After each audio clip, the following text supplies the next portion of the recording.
qui va nous parler du non-respect du droit de succession et son impact socio-économique au Congo-Brazzaville.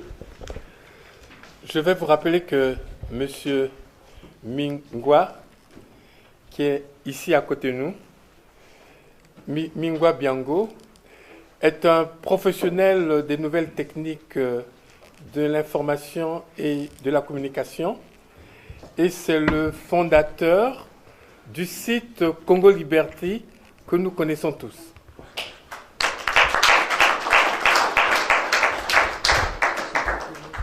Je vais commencer par remercier l'association ACODESA de Nkunkulemba et le président Maleka qui a accepté de parrainer cette rencontre. Pour ma part, pour aller vite, puisque nous n'avons pas suffisamment de temps, je vais faire mon exposé sur le non-respect du droit des successions et son impact au Congo-Brazzaville. Comme vous le savez tous, nous sommes pratiquement tous impactés par ce fléau, ce qu'on peut qualifier de fléau. Et pour commencer, donc je vais parler du droit des successions au Congo-Brazzaville.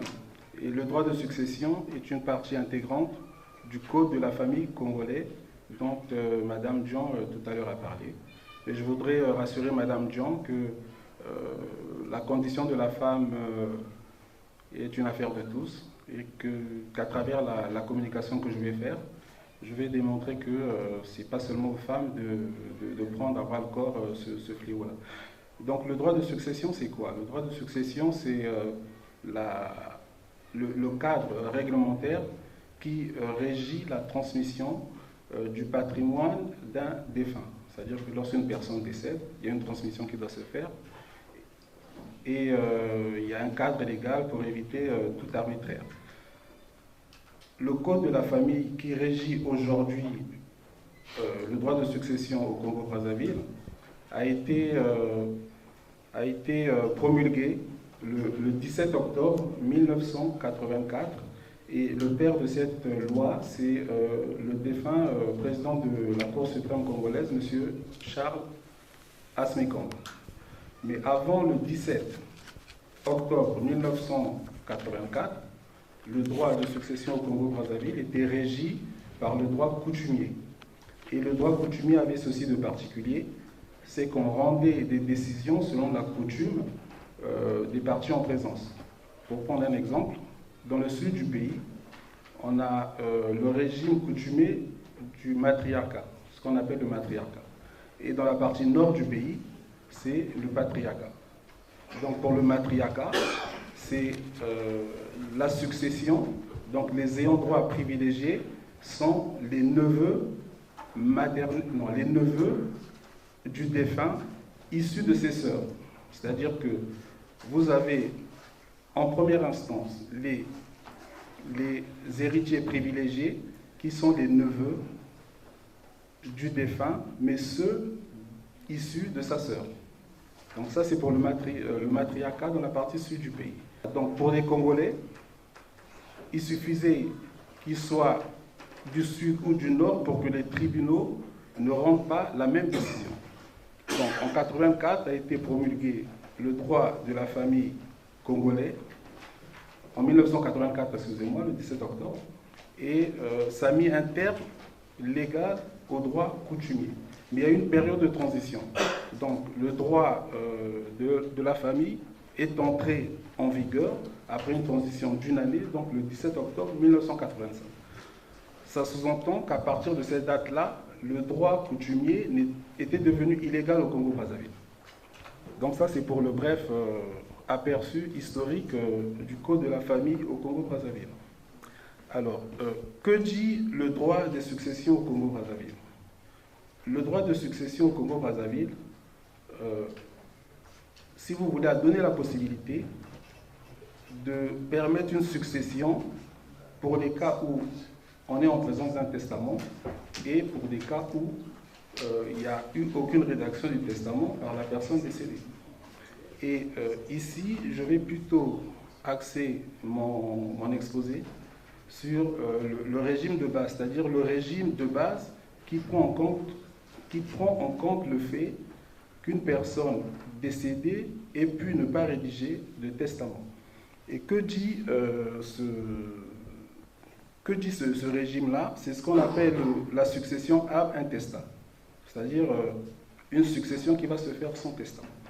Et comme vous le savez tous, chez nous, nous avons des croyances, et rares sont les Congolais qui, de leur vivant, rédigent un testament.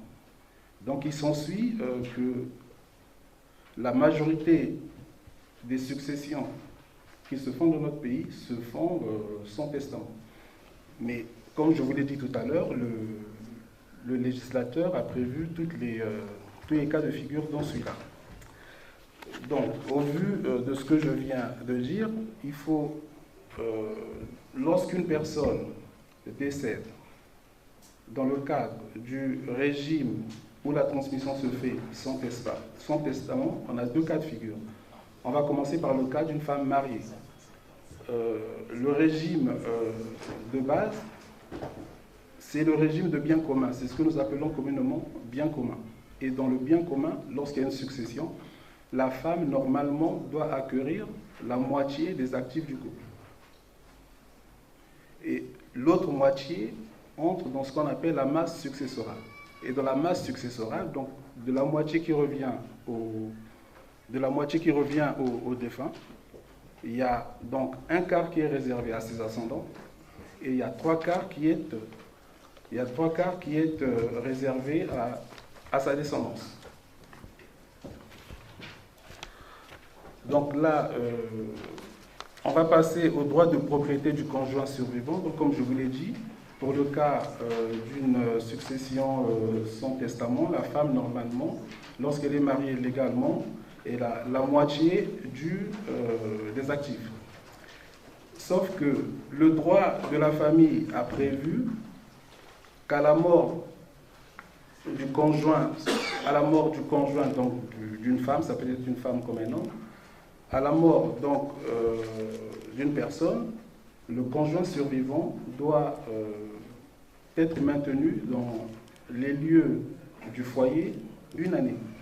Sauf que le Code de la famille prévoit, l'article 90 donc, du Code de la famille, prévoit que la femme ne peut y être maintenue pendant une année seulement, enfin il y a des conditions.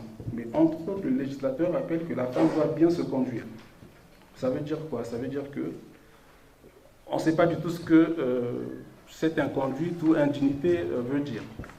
Donc nous proposons, nous, déjà, pour le Code de la famille, que l'article 490 soit renforcé, c'est-à-dire qu'on passe d'une année à 5 ans.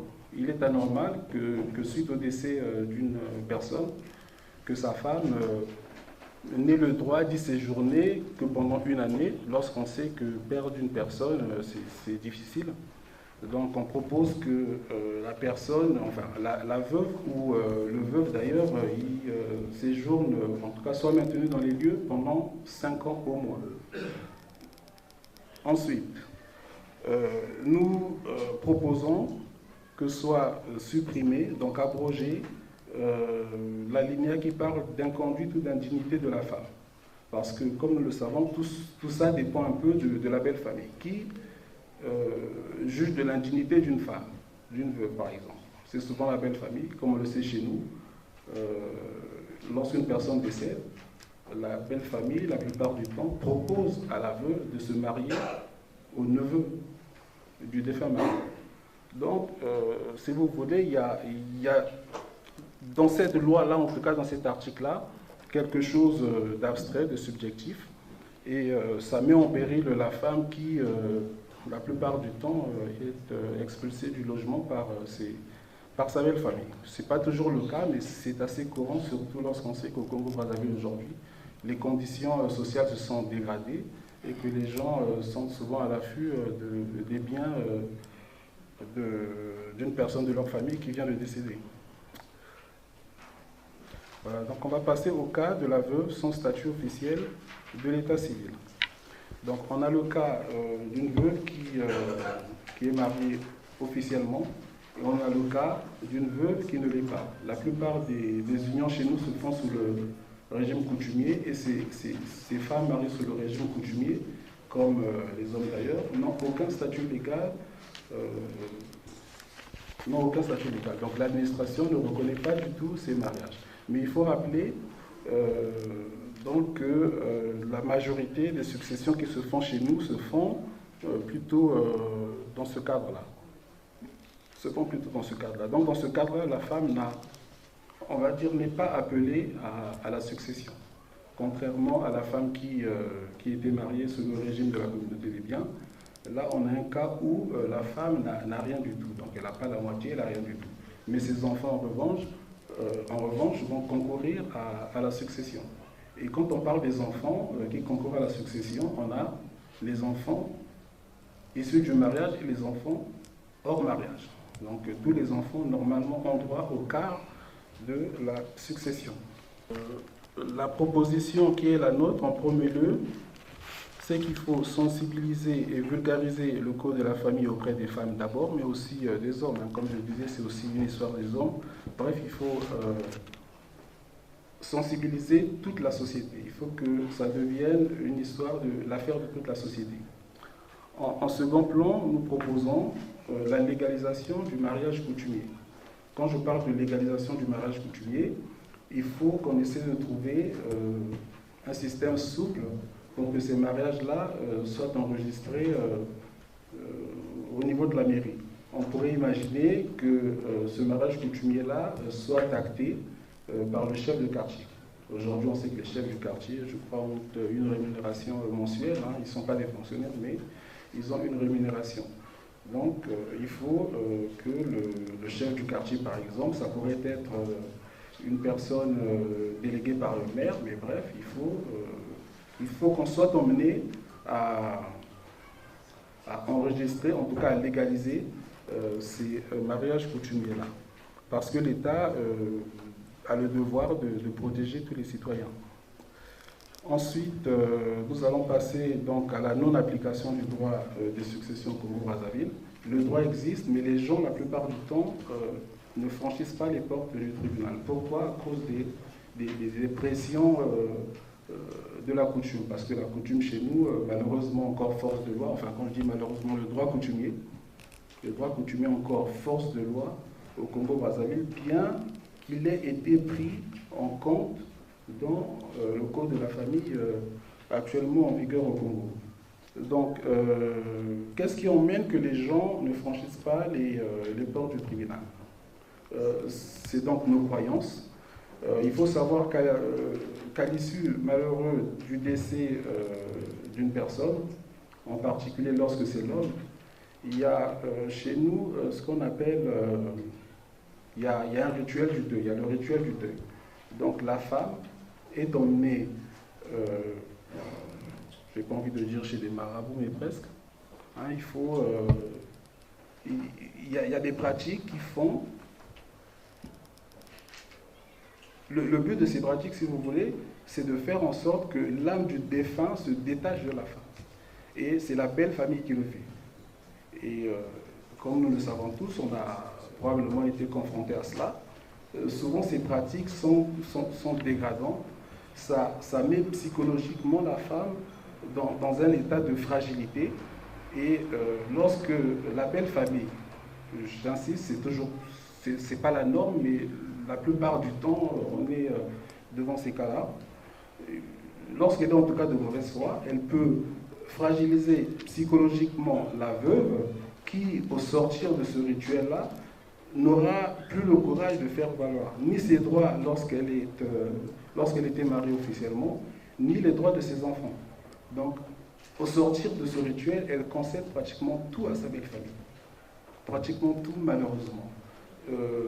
Sous prétexte que si elle fait valoir ses droits, ses enfants seront envoûtés. Dans ce qui compte pour une mère, et c'est normal, c'est la protection de ses enfants. Donc, la plupart du temps, vous avez des cas où la femme est consciente ou sait que le droit de la famille la protège, ainsi que ses enfants, mais ces pressions, on va dire, traditionnelles, font qu'elle ne franchit pas le pas. Donc, ce que nous proposons, parce que nous avons discuté avec certains juristes qui nous disent oui, le code de la famille existe, c'est aux personnes qui se sentent lésées d'aller vers les tribunaux. Mais depuis le temps que ce code de la famille est en vigueur, peu de personnes, en tout cas rares sont les personnes qui franchissent le pas. Donc nous, ce que nous proposons, entre autres, c'est qu'à l'issue du décès, que le chef de famille soit investi de pouvoir, parce que dans notre pays, on sait lorsqu'il y a un décès, qui est décédé, en tout cas tout le monde se connaît. Donc le chef de quartier est censé connaître, en tout cas savoir qu'il y a eu un décès quelque part. Donc à lui de se rendre sur place, sur le lieu du deuil, pour informer les représentants des familles de ce que dit le droit en termes de succession. Donc c'est au chef de quartier de se déplacer, d'informer la famille de la femme et la famille du défunt que la succession au Congo doit se faire par un notaire, en tout cas dicter à chacun ses droits. Ensuite, il faut aussi que le commissaire de police, en tout cas ce qu'on appelait à l'époque PSP, il y en a toujours un dans une circonscription, sinon une succursale du PSP, que le commissaire de police se rende sur les lieux aussi pour informer les différentes familles de l'existence de cette loi et que toute personne qui y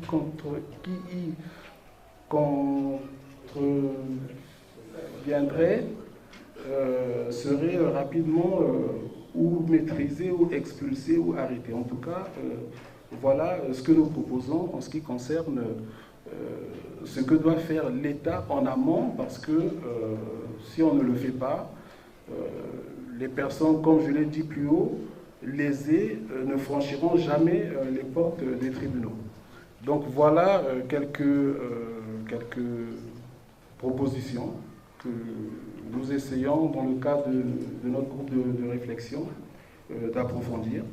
Et il faut rappeler aussi à l'assistance qu'au Congo-Brazzaville, il y a des associations qui se battent pour le droit des veuves et des femmes, des orphelins aussi. Vous avez l'association Avenir NEPAD Congo, vous avez l'association Femmes, Évangile et Développement, la FED.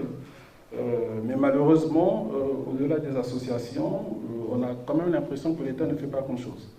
Donc à nous de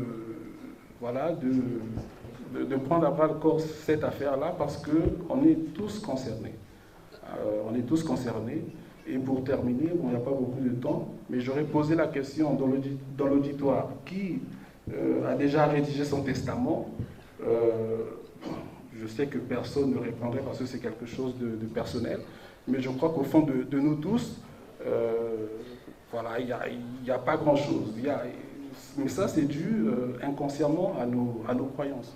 Une autre question, si je pose dans l'auditoire, qui a souscrit une assurance rapatriement, je vois, en tout cas on le voit tous, lorsqu'il y a des décès dans la communauté, comment on se cotise parce qu'il n'y a pas de sous pour rapatrier un corps. Donc il y a des pressions, il y a le poids de la tradition pour lequel il faut se battre, parce que la plupart du temps c'est de l'obscurantisme, en tout cas pour certaines pratiques, bien que la tradition fait partie de notre patrimoine, mais il y a quand même certaines choses qu'il va falloir faire évoluer. Donc voilà pourquoi je propose, malgré l'existence du droit, que l'État intervienne en amont lorsqu'il y a un décès. Parce que les tribunaux congolais, aujourd'hui, la majorité de ce que les juges instruisent au Congo, c'est des problèmes de parcelles, c'est des problèmes de succession. Voilà pour terminer ce que j'avais dit.